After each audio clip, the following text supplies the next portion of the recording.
I have nowhere else to go, the words came out of her like a confession and a surrender all at once, barely louder than the wind scraping across the Wyoming plains.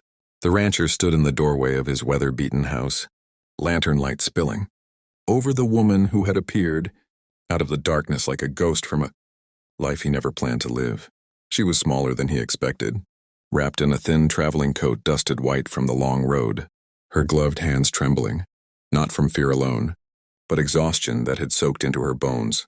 Elias Crow had lived alone for nearly 10 years. Ever since the land took his parents and the war took his brothers, leaving him with 1,000 acres of grass, a stubborn herd of cattle, and a silence that never truly slept. He had ordered a mail-order bride months ago in a moment of weakness, then cursed himself daily for it, convinced no woman would ever ride this far west for a man like him. Yet here she stood, eyes wide but steady, chin lifted with a quiet pride that stopped him from turning her away. He told himself it would be just one night, shelter from the cold, nothing more. The world had already taken too much from him. He would not take from her as well. As he stepped aside to let her in, the warmth of the cabin wrapped around them both, and with it came a tension neither could name. She introduced herself as Clara Whitmore, a widow in ink only, married by contract, abandoned by fate before vows could be spoken.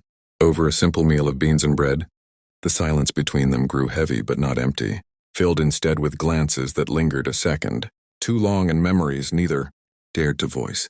Elias noticed how she watched the fire as if afraid it might vanish, how she flinched when the wind rattled the windows, how she thanked him twice for things no one had thanked him for in years.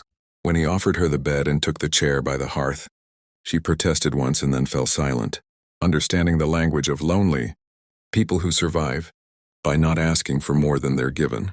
That night, sleep came in fragments. Elias lay awake listening to the rhythm of her breathing, steady but fragile, and for the first time in years, the house did not feel like a tomb. Clara, staring at the ceiling, realized that the man in the next room had given her something more dangerous than shelter, hope, and hope she knew could be crueler than the road. As dawn crept through the window, painting the plains gold, neither of them knew that the one night meant to change. Nothing had already changed. Everything. And as the screen fades to black, remind your viewers by the time the sun fully cleared the hills. Clara knew she should leave, yet her feet refused to move as if the earth itself had decided she belonged here, at least for a little while longer. Elias rose before she did, quietly stoking the fire and stepping outside to begin his chores. But even the familiar weight of work felt different now, lighter and heavier all at once, because every movement carried the awareness that another heartbeat existed under his roof. When she finally emerged, hair loosely tied, eyes still shadowed with the fear of being sent away, he offered her coffee without asking questions, and that small kindness cracked something open in her chest she had kept sealed since the day she agreed to sell her future for a chance at survival. They spoke little, but in the spaces between words, something stronger than conversation took shape, an understanding built from loss, endurance, and the unspoken recognition of two people who had been left behind by the world.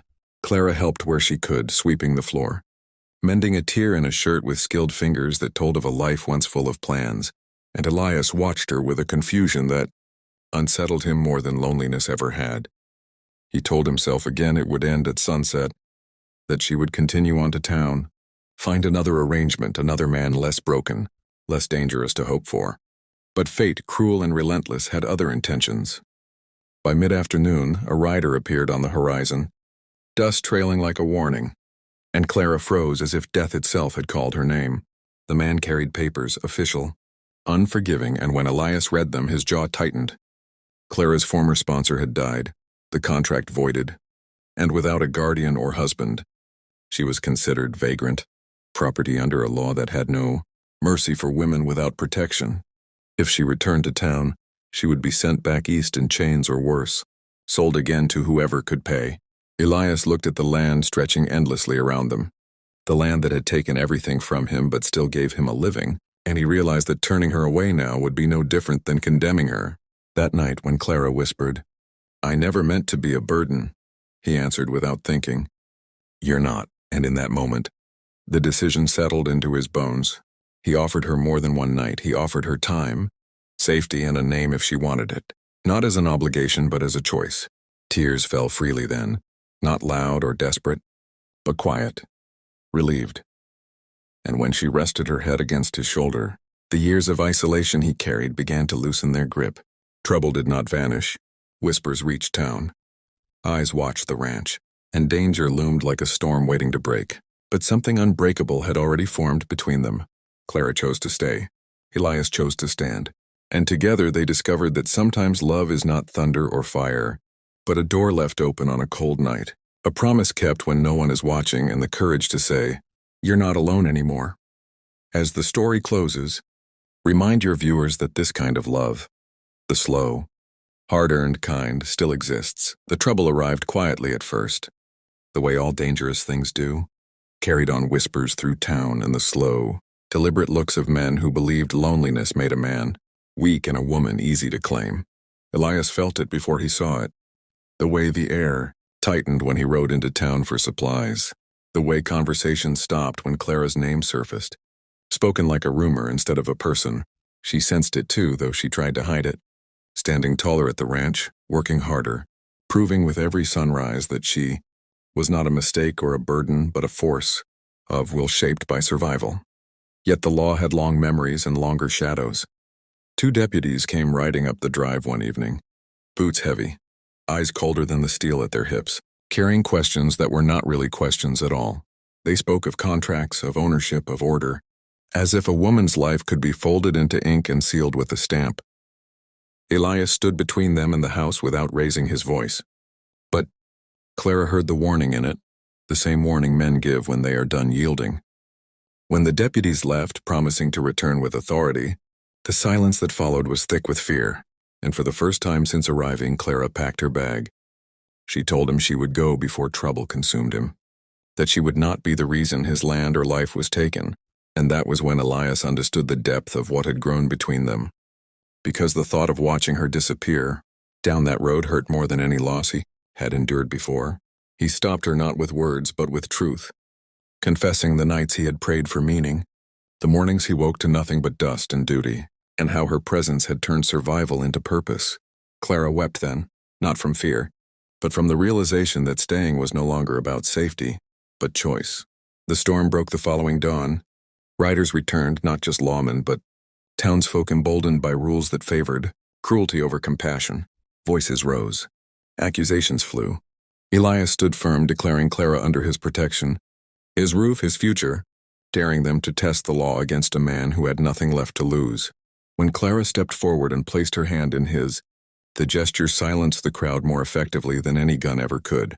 That moment, simple, defiant, unbreakable, changed everything. The lawmen backed down, not defeated but uncertain, and uncertainty was enough to buy time.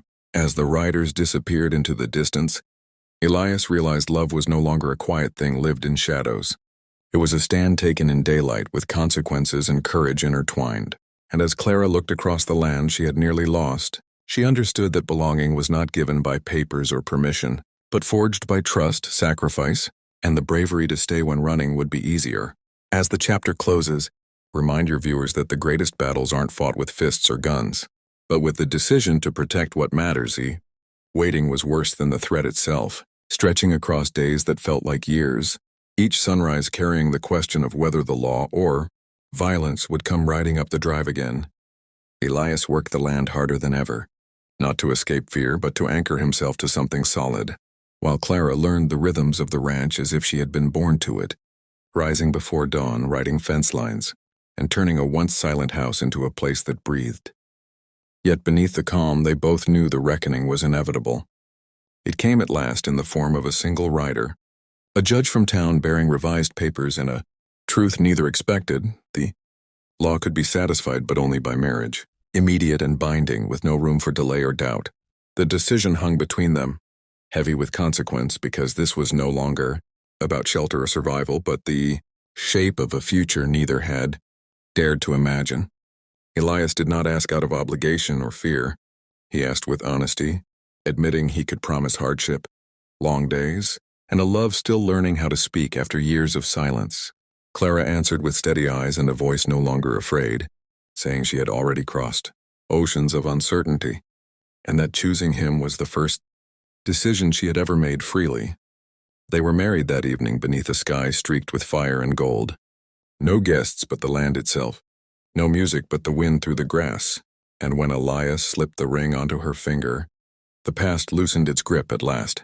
Trouble did not vanish overnight, but it lost its power, because what stood before it was no longer fragile or alone. Clara was no longer a woman with nowhere to go. She was a rancher's wife, a partner, a force rooted as deeply as the soil beneath her feet. Elias, once a man defined by loss, discovered that love had not come to replace what he had lost, but to grow from it stronger because of every scar. As the seasons turned, the ranch changed, laughter echoing where silence once ruled, and the house that had sheltered a stranger for one night became a home built for a lifetime. And as this story closes, remind your viewers that sometimes the greatest love stories begin not with certainty, but with a simple act of kindness years later. People in town would speak of that ranch as if it were something more than land and timber, as if the soil itself remembered the night a woman with nowhere left to go was given shelter and chose to stay. The seasons passed in steady rhythm, marked not by fear anymore but by growth. New fences rising, calves born strong, and a house once haunted by silence now warmed by voices, shared meals, and the quiet laughter of a life built patiently rather than taken by force. Clara became known not as the mail-order bride, but as the woman who could ride as hard as any man, who kept books sharper than the bankers and stood her ground. When traders tried to cheat her, her confidence forged from the knowledge that she was no longer borrowed or protected but chosen and equal. Elias aged too, though the hardness in him softened, replaced by a steadiness that came from knowing his life finally meant something beyond survival. On certain evenings, when the sky burned orange and the wind carried old memories across the plains, they would sit on the porch together, hands intertwined, remembering how close everything had come to slipping away, how fragile that first night had been, and how one decision to open a door instead of closing it had rewritten both their lives. Trouble still existed in the world beyond their land, but it no longer ruled them, because love, once fragile, had proven itself durable, not loud or dramatic but enduring. And when travelers occasionally arrived at their gate seeking work, shelter, or simply a chance to rest, Clara would be the first to light the lantern, because she remembered exactly what it meant to stand in the dark, hoping someone would answer. The story of the lonely rancher and the woman with nowhere else to go did not end with marriage, or law, or victory. It lived on in kindness passed forward, in a home that welcomed the broken, and in the quiet truth that sometimes the smallest mercy creates the longest legacy. As the screen fades out for the final time, remind your viewers that every great journey begins with a single open door.